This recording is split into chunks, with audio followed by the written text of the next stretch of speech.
এই কিছু কথা বলবো। এনসিপি আর জামাত 11 দলের সদস্য, হ্যাঁ, তারেকের নিয়ে, প্রধানমন্ত্রী তারেকের নিয়ে কি বলে?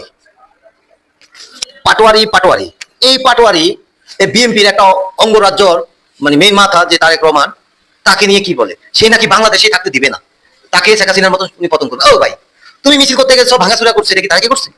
তুমি তারেকের উপরে দোষ চালাও কেন? যে কোনো কিছু তারেকে তারেকে কি করছে? হ্যাঁ, ওর উপরে কেন দোষ চালাও? তারেক রহমান, আপনি মস্ত বড় ভুল করেছেন, এই জন্য আপনার কাফারা দিতে হবে। এমন আরো অনেকের বাংলাদেশে এভাবে রক্ত জড়ানো হবে। রক্তপাত বন্ধের আগে ইনশাল্লাহ তারেক রহমানকে বিদায় করা হবে।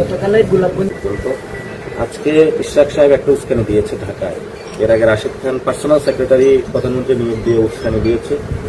আমি জীবন নিয়ে শঙ্কা বোধ করছি, আমি নিরাপদ নয়। তবে আমি আমার সংগঠনকে বলে দিয়েছি, তারেক রহমান আজকে রাজনৈতিকভাবে একটা মস্ত বড় ভুল করেছেন। শেখ হাসিনা আমাকে রিমান্ডে নিয়েছিল, আমি সবকিছু পড়াশোনা ক্যারিয়ার বাদ দিয়ে শেখ হাসিনাকে বাংলাদেশ থেকে খেদাইছি।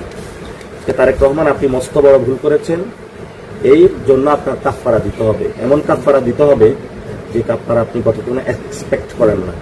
আপনি আমার পার্সোনাল রক্ত জড়াইছেন, আপনি আমার বয়সে বড় হবেন, ছোট ভাইয়ের রক্তের প্রতিশোধ নিবে।